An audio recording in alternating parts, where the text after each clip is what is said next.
오늘 우리가 함께 나눌 말씀은 사무엘하 6장 1절에서 15절 말씀입니다. 구약성경 471쪽입니다. 사무엘하 6장 1절에서 15절 말씀, 우리 한 절씩 서로 교독하도록 하겠습니다. 구약성경 471쪽입니다. 사무엘하 6장 1절에서 15절 말씀, 제가 먼저 읽겠습니다. 다윗이 이스라엘에서 뽑은 무리 3만 명을 다시 모으고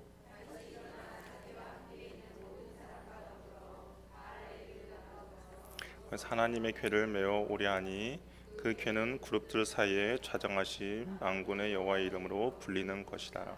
그들이 하나님의 궤를 새 수레에 싣고 산에 있는 아비나답 집에서 나오는데 아비나답의 아들 우시야와 아효가 그 새 수레를 모니라.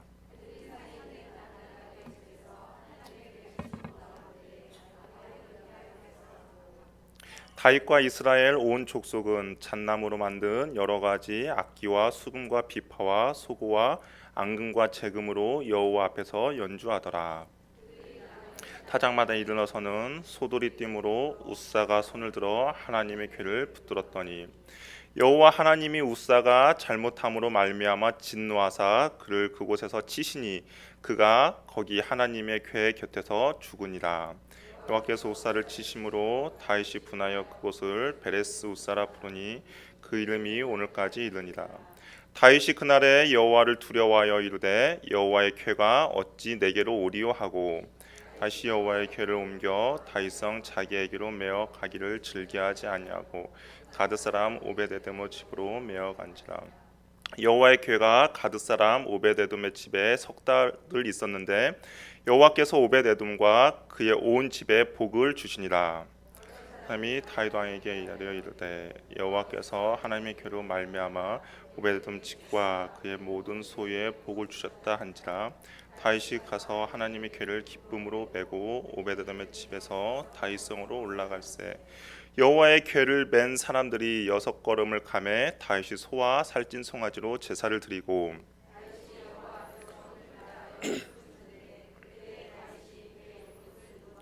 같이 읽겠습니다. 다윗과 온 이스라엘 족속이 즐거이 환호하며 나팔을 불고 여호와의 궤를 메어 오니라. 아멘. 우리 옆에 분 가면 인사 나누겠습니다. 잘 오셨습니다. 은혜 많이 받으시기 바랍니다. 나라가 지도자가 바뀌면 이제 바뀐 지도자들은 이렇게 수도를 옮기기도 했습니다. 그래서 우리나라도 왕조가 바뀔 때 그 수도를 옮긴 경험이 있고요. 그다음에 그 궁을 새롭게 건축하기도 합니다.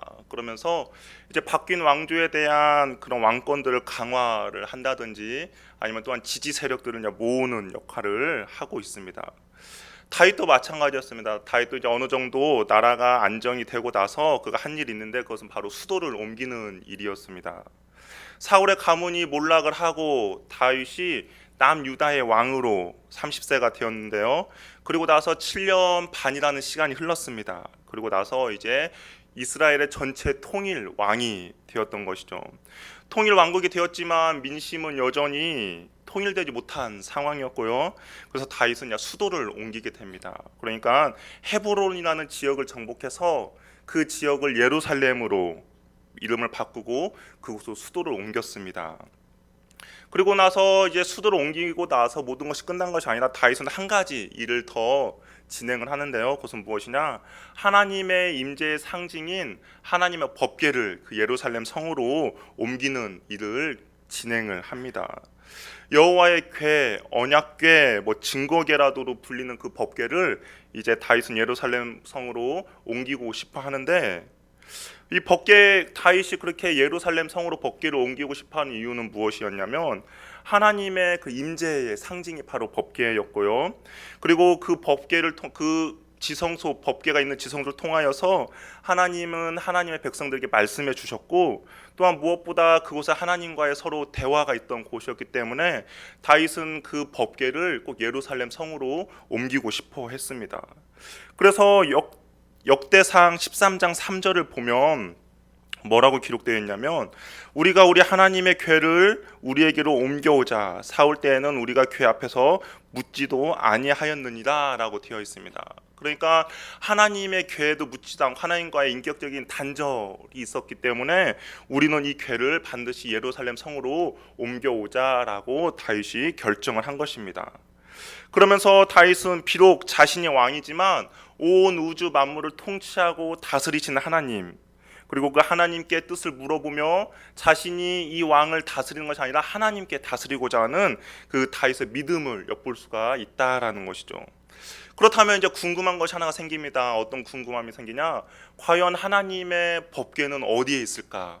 왜 어디에 있어서 다윗이 그렇게 간절하게 예루살렘 성으로 법궤를 옮기고 싶어 할까라는 궁금함이 생깁니다. 여호와의 궤가 과연 어디에 있을까를 살펴보려면 우리는 시간을 좀 앞으로 거슬러 가야 합니다. 우리가 오늘 읽었던 본문은 사무엘하인데요. 사무엘상 4장 5장으로 그 시간을 거슬러 올라가야 한다라는 것이죠. 이때는 어떤 일이 벌어졌냐? 이스라엘과 블레셋이 전쟁을 벌였습니다. 그런데 이스라엘 백성들이 패하게 됐어요. 이스라엘 백성이 패하고 약 4천 명의 사상자가 났습니다. 그러다 보니까 왜 우리가 전쟁에서 패하게 됐는지 사람들의 장로들이 모여서 의논을 했습니다. 그런데 내린 결론은 무엇이냐? 우리가 전쟁이 나아가는데 하나님의 법궤를 가지고 가지 않았기 때문에 우리가 패했다라는 결론을 내리게 됩니다. 그러면 전쟁에서 승리하기 위해서는 어떻게 하면 또 승리할 수가 있을까요? 법궤를 전쟁터에 가지고 나가면 승리할 수 있다라는 거죠. 그래서 2차전을 할 때는 여호와의 법궤를 가지고 나갑니다. 그런데 여호와의 법궤가 전쟁터에 가지고 나왔다는 소식을 이스라엘 사람들이 들으니까 그들의 사기가 하늘 높은 줄을 모르고 사기가 올라갔습니다. 이 성경의 표현을 보니까 땅이 흔들릴 정도로 너무나 환호를 했다라고 되어 있습니다. 그 이스라엘 백성들의 환호를 들은 블레셋 사람들은 어땠을까요? 드디어 이스라엘의 신이 전쟁에 나왔구나 라고 하면서 두렵고 떨리는 마음이 있었습니다. 그런데 그들이 우리가 죽기 살기로 전쟁하지 않으면 우리는 저들의 포로가 될 것이다 그러면서 죽기 살기로 전쟁을 벌입니다. 근데 결과는 어떻게 됐습니까? 블레셋이 승리하게 된 거죠. 1차전 때 약 4천 명의 사상자가 났다면 2차전 때는 몇 명의 사상자가 났냐면 약 3만 명의 사상자가 났습니다. 그러니까 더 크게 패하게 된 것이죠.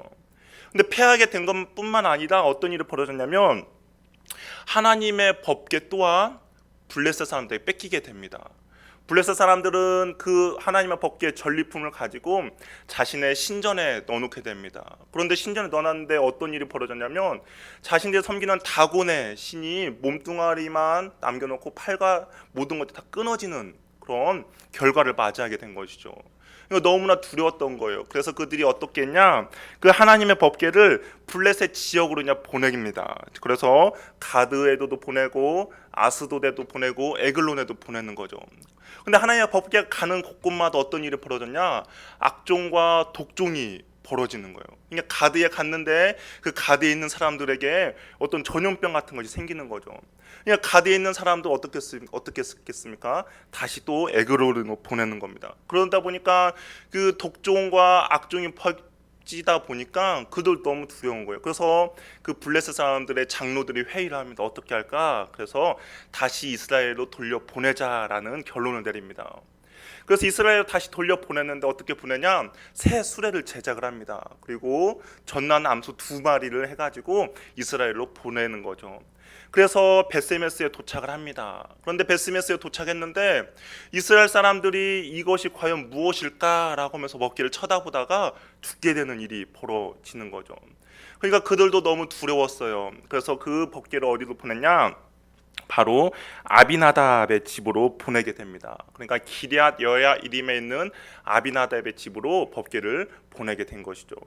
그리고 사무엘상 4장 5절에 보니까 그 곳에서 법궤가 20년 동안 있었다라고 말하고 있습니다. 그러니까 그때로부터 지금 사무엘하 6장까지 시간이 많이 흘렀죠. 이제 사무엘이 죽고 사울왕도 죽고 다윗이 왕이 된 겁니다. 그래서 짧게는 30년, 길게는 70년간 법궤가 그 아비나답, 기아 여라림에 머물고 있었던 것입니다.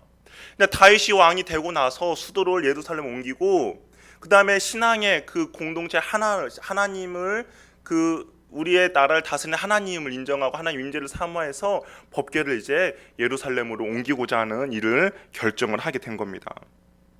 다윗은 이 프로젝트를 진행하기 위해서 거대한 어떻게 보면 이벤트를 하게 되는 거예요.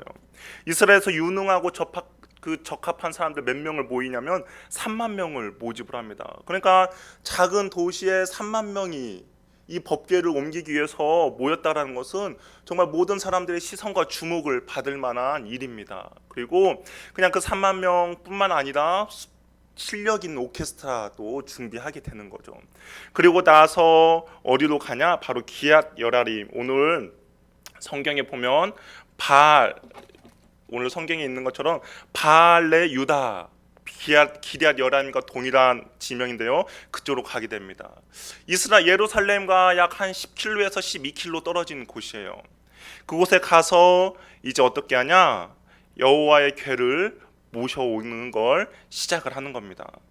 그래서 3절에 보니까 그들이 여호와의 궤를 새 수레에 싣고 산에 있는 아비나답의 집에서 나오게 됩니다. 그리고 아비나답의 두 아들이 그 수레를 이끄는데 동참하게 되는 것이죠.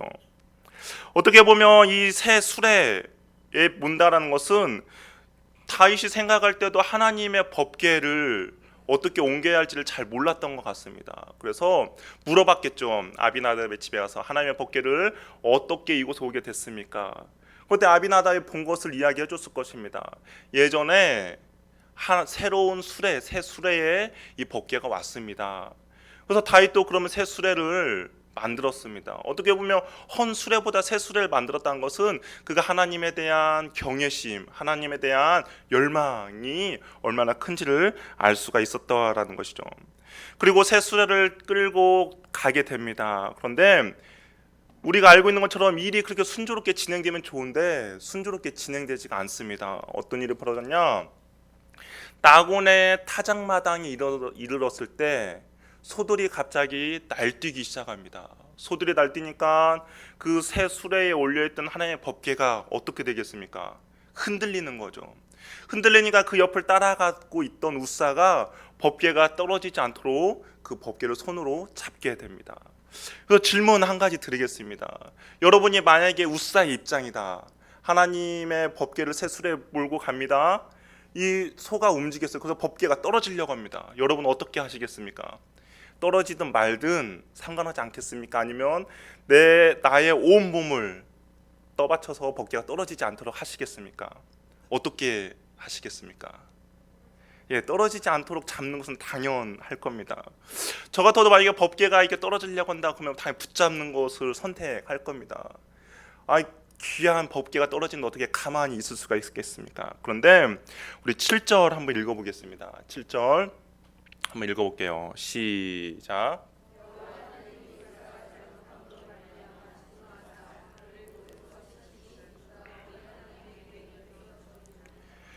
떨어지는 하나님의 법궤를 손으로 만졌다고 해서 하나님께서 진노를 하셨다라는 거예요. 궤를 만졌다고 우사가 죽는 일이 벌어집니다.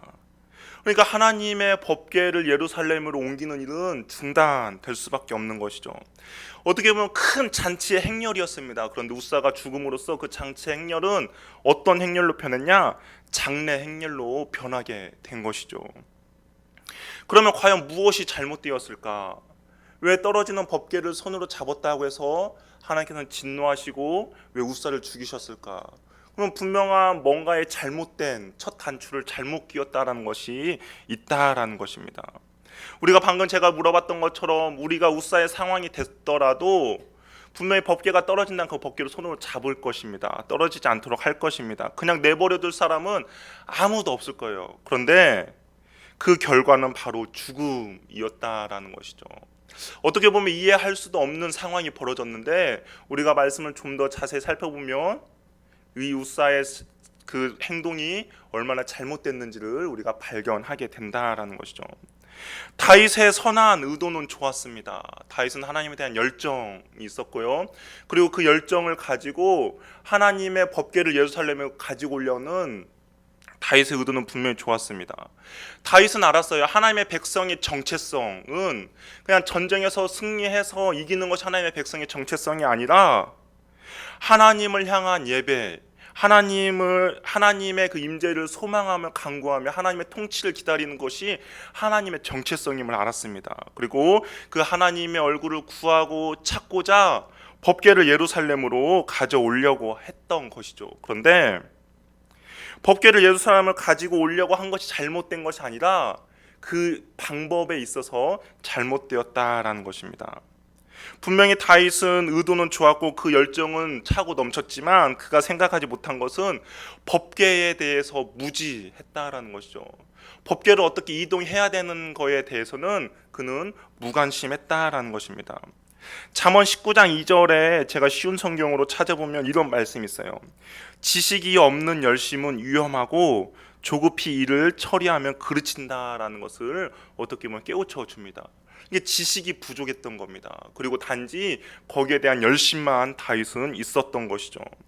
다윗이 법궤를 어디에다가 올려냐면 바로 새 수레에다가 올려놨다라는 거예요. 그런데 우리는 알겠지만 법궤는 어떻게 이동을 해야 됩니까?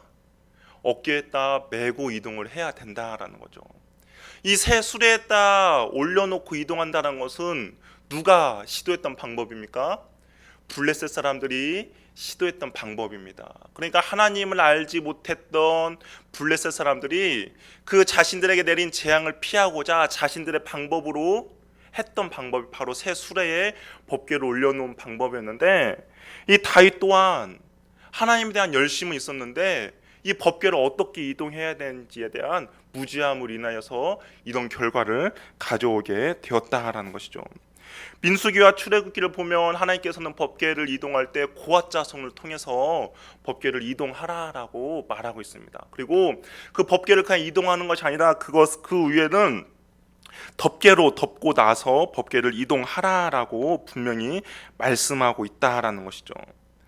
어떻게 보면 다윗은 이렇게 생각할 수도 있었겠어요. 새 수레에다가 법궤를 올리는 것이 좀 더 효율적으로는 맞습니다. 그렇죠?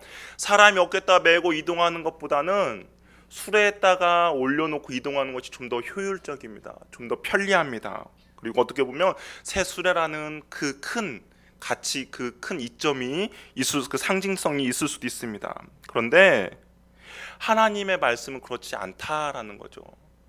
아무리 그것이 합리적으로 보일지라도, 아무리 그것이 편해 보일지라도 하나님은 분명히 말씀 가운데 하나님의 법궤는 어깨에다 메고 이동하라라고 말씀하고 있었던 것이죠. 그렇다면 우사도 마찬가지입니다. 우사도 어떤 잘못을 저질렀냐면 하나님의 그 궤가 우사 아비나답의 집에 짧게는 30년, 길게는 70년 동안 머물러 있었어요. 그런데 그 하나님의 궤가 자신의 집에 머물러 있었음에도 불구하고 우사와 아비나답과 아요는 법궤에 대해서 전혀 관심이 없었던 것이죠. 관심이 전혀 없다 보니까 이 법궤를 어떻게 이동해야 되는지에 대해서도 알려고 하지도 않고 알지도 못했다라는 것입니다. 긴 시간 동안 자신들과 함께했던 하나님의 임재의 상징 법궤였음에도 불구하고 전혀 관심이 없었던 것입니다. 어떻게 보면 꽂아 놓은 보릿자루처럼 그냥 내팽개쳐 놓은 그런 상태였던 것이죠. 그런데 우사가 그 내팽개쳐 놓은 법궤를 다윗이 예루살렘으로 옮겨 가려고 하니까 그전에는 전혀 관심도 갖지 않았던 법궤였는데 많은 사람들이 모여 있다 보니까 어떻게 했습니까? 그냥 그 영광만을 취하고자 법궤를 이동하는 데 있어서 앞장서게 된 것이죠. 어떻게 보면 그것이 바로 우사의 잘못이었다고 할 수가 있습니다. 그리고 법궤가 땅에 떨어지려고 하니까 법궤의 무지함으로 인하여서 법궤를 손으로 만졌던 것이죠.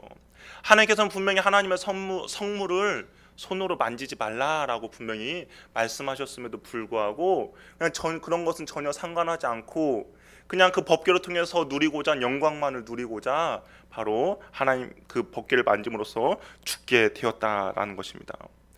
우리가 그리스도인으로서 살아간다는 것은 얼마나 이런 상황 가운데 있는 줄 우리가 한번 생각해 봤으면 좋겠습니다. 많은 사람들이 합리성과 효율성을 따집니다. 이 땅을 살아가면서 합리적이고 효율적인 것을 사람들이 좋아하죠. 그러면서 법대로 하면 손해를 본다라고 말을 합니다. 어떻습니까? 법대로 하면 손해를 보죠. 맞습니다. 법대로 하면 손해를 봅니다. 그래서 사람들이 어떻게 냐 편법을 사용하는 것이죠. 그런데 이런 일에 그리스도인들도 동참하게 된다라는 거죠. 어떻게 보면 구별되고 다른 삶을 살아야 되는데 그럼에도 불구하고 합리성과 효율성이라는 이름을 가지고 그리스도인들도 그 일에 동참하게 됩니다. 그러니까 세상의 방식을 따라가는 겁니다.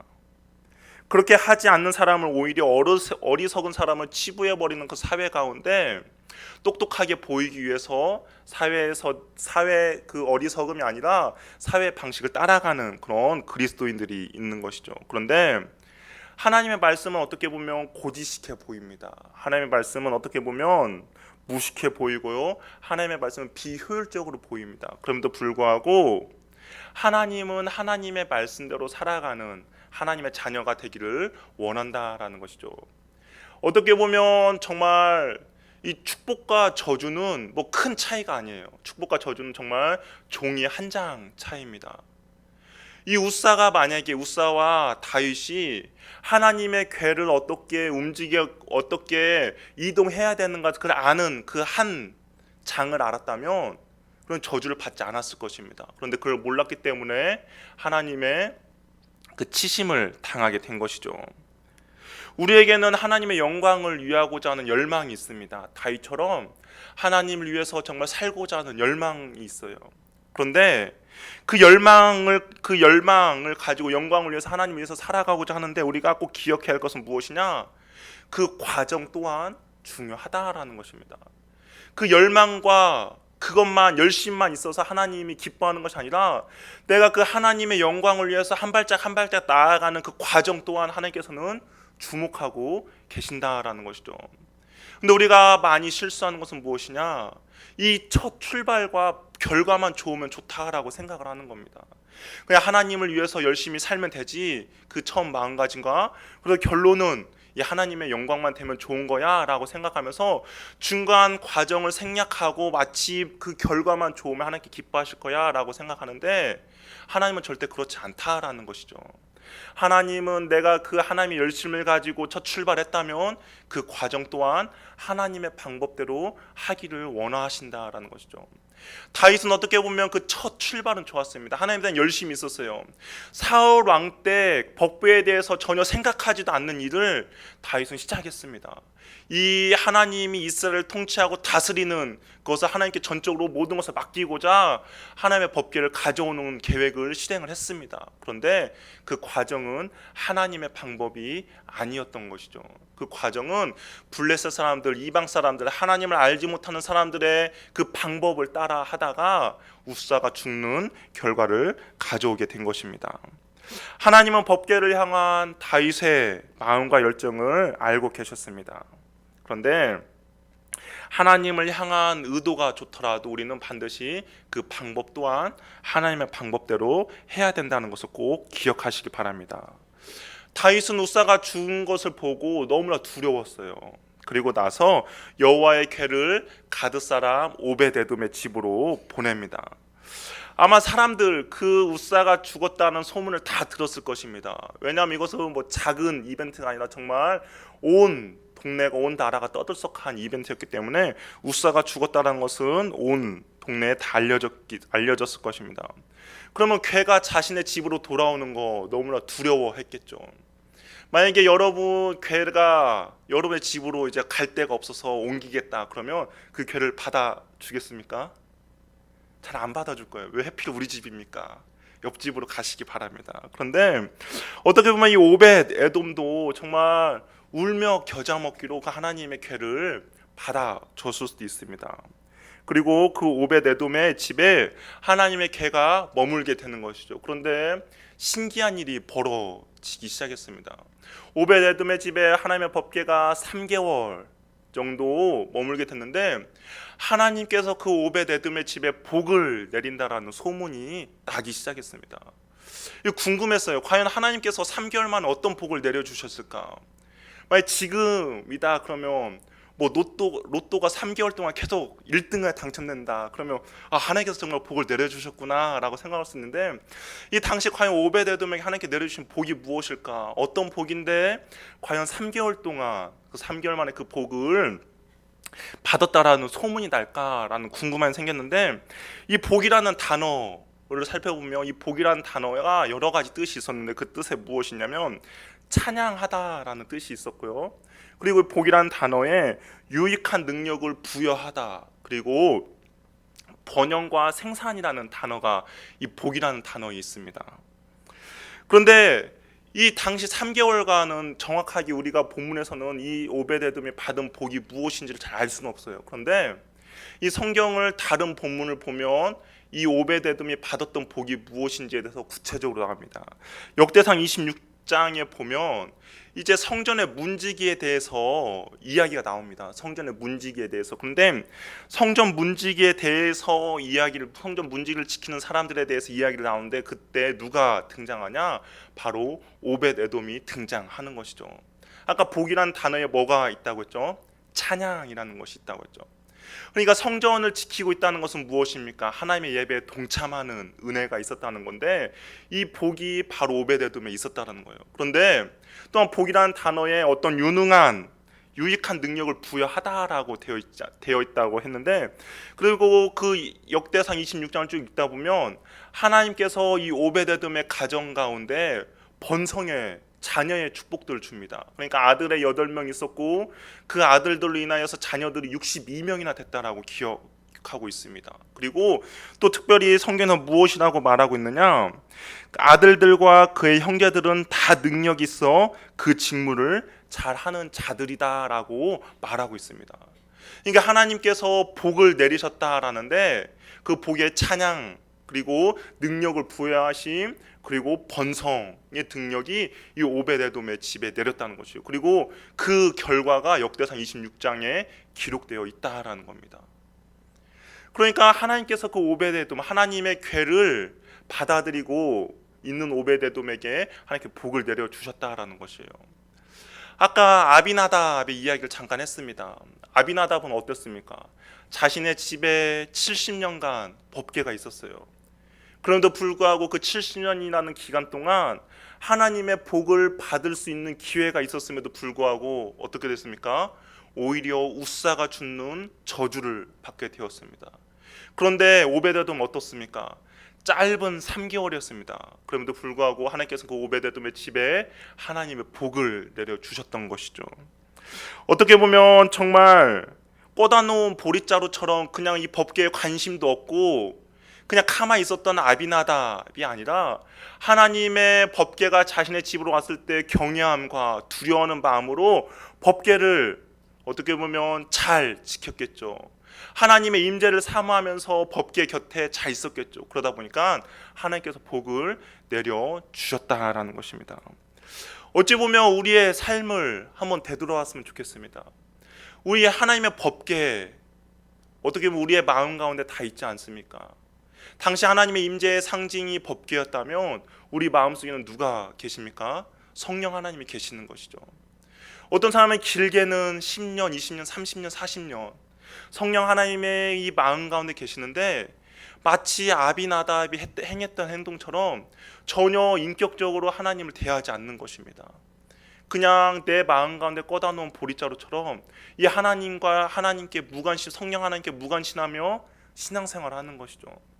성령 하나님이 그냥 마치 없는 것처럼 신앙생활을 하는 그런 사람이 있는 반면에 이 오벳에돔이 그 하나님의 임재를 사모하며 하나님을 경외하며 하나님의 법궤를 두려워했던 것처럼 우리 계신 성령님의 임재를 날마다 사모하며 성령님께서 나에게 주실 은혜를 기대하며 소망하며 두려워하고 경외하는 사람과의 인생은 분명히 확연하게 차이가 난다라는 것이죠.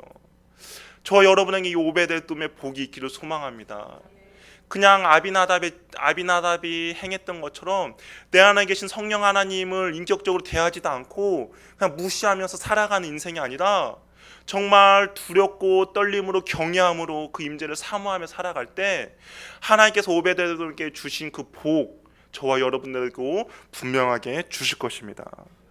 이 오베데돔이 복을 이제 받았다는 소식을 듣고 다윗이 이제 결심을 하게 되는 거예요. 어떤 결심을 하냐? 하나님의 궤를 다시 한번 가지고 오자라는 결심을 하게 됩니다. 근데 이번에는 예전처럼 그런 실수를 저지르지 않습니다. 처음에 이 다윗이 실수했던 것은 무엇이었습니까? 하나님의 법궤에 대해서 잘 연구를 하지 않았던 것이죠. 어떻게 하나님의 이 법궤를 옮길 것인가에 대해서 전혀 무지했다면 이번에는 하나님의 법궤를 어떻게 옮길 것인가에 대해서 연구를 하게 됩니다.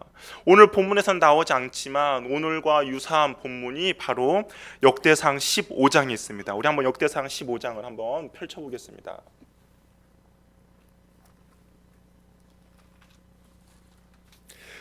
역대상 15장에 보면 이제 하나님께서 이스라엘 백성의 그 법궤를 어떻게 옮길 것인가 다윗이 있는데요.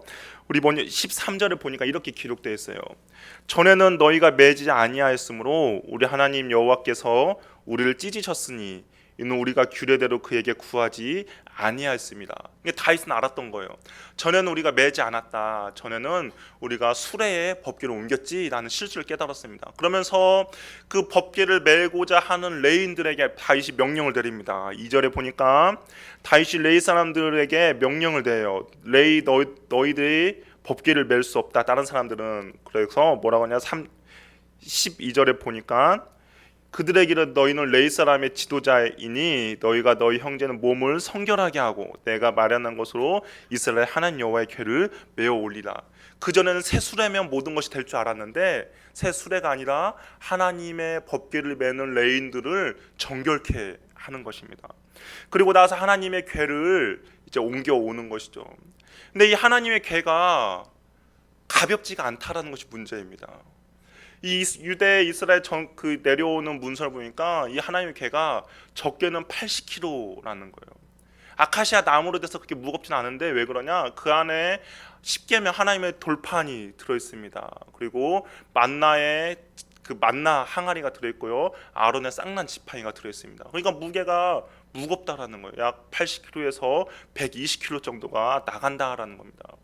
이 네 명이서 아무리 듣는다 하더라도 한 사람이 들어야 할 무게는 40kg인 거죠. 쉽지가 않는 무게입니다.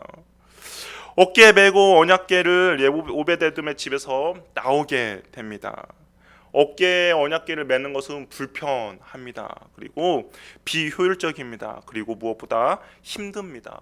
이방 사람들이 봤을 때 너무나도 어리석은 모습이라는 것이죠. 이방 사람들 봤을 때는 그냥 수레에다가 놓고 가면 얼마나 편해, 얼마나 빨리 갈 수 있어 라고 생각하겠지만 이들이 어깨에다 메고 언약궤를 옮긴다는 것은 정말 쉬운 일이 아닙니다. 이 말씀을 묵상하면서 마치 법궤를 어깨에다 메고 있는 레위인의 모습이 우리 그리스도인들의 모습이 아닐까라는 생각을 한번 하게 되었습니다. 왜냐? 그리스도인으로서 살아가는 것은 하나님의 말씀 가운데 순종하기 때문에 쉬운 일은 아닐 겁니다. 어떻게 보면 되게 비효율적으로 보일 수도 있고요. 세상 사람들이 봤을 때는 어리석은 모습으로 보일 수도 있습니다. 그리고 하나님의 말씀에 순종하며 산다는 것은 정말 이게 호락호락하지 않다라는 거죠.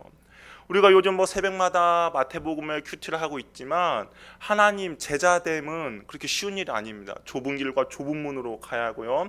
남들이 가지 않는 길을 걷는 것이 바로 제자의 길이지 않습니까? 어떻게 보면 어깨에 이 하나님 언약궤를 메고 있는 레위인의 모습이 바로 저와 여러분의 모습일 수도 있다라는 것이죠. 그러면 우리가 신앙생활을 하면서 드는 생각이 있습니다. 어떤 생각이 드냐? 과연 내가 하나님의 말씀대로 살고자 하는데, 내가 하나님의 말씀대로 순종하고자 어깨에 궤를 메고 살아가는데 이 어려운 세상을 살아가고 있는데 하나님은 과연 어디 계실까? 무엇을 하고 계시는가? 하나님은 지금 어떻게 하고 계시는가에 궁금증이 생길 수도 있다라는 것이죠. 안 그렇습니까? 내가 하나님의 말씀대로 살고자 하면 손해를 볼 때가 있습니다. 하나님의 말씀대로 살아가고자 하는 것이 너무나 힘들 때도 있습니다. 그럴 때 우리가 질문을 드리는 거죠. 과연 하나님 어디 계십니까? 무엇을 하고 계십니까?에 대한 질문이 우리들 신앙 가운데 분명히 있을 것입니다. 그런데 하나님께서 이 어깨에 메고 있는 레인들에게 하시고자 하는 행동이 나와 있다라는 거예요. 우리 역대상 15장 26절 우리 한번 같이 읽어보도록 하겠습니다. 우리 15장 26절 한번 읽어보겠습니다. 시작. 우리가 숫송아지 7마리와 수양 7마리로 제사를 드렸더라. 아멘.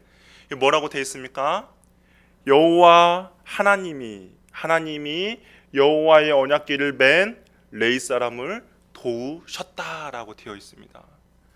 그러니까 저와 여러분들이 하나님의 말씀대로 살아가고자 이 법궤를 어깨에다 메고 그 신앙의 길을 가는데, 하나님은 그냥 그래 한번 가봐라 라고 팔짱 끼며 구경하시는 분이 아니라 그 길을, 신앙의 여정을 살아가는 저희들이 온전히 살아갈 수 있도록, 포기하지 않도록 어떻게 합니까? 힘을 주시는 분이라는 것이죠. 저와 여러분이 분명히 하나님의 말씀을 따라가는 힘든 일입니다. 제자의 길을 산다는 것이 호락호락하지가 않아요. 좁은 길과 좁은 문으로 가는 길입니다. 그런데 그 길이 나 혼자 살아가고 나 혼자 가는 여정의 길이 아니라 하나님께서 도와주시는 길이라는 것입니다. 이 레위 사람들 한번 생각해 봅시다. 하나님의 법궤를 맸어요. 너무나 힘들었습니다. 그런데 하나님이 도우심이 그들의 경험을 하게 되는 것이죠.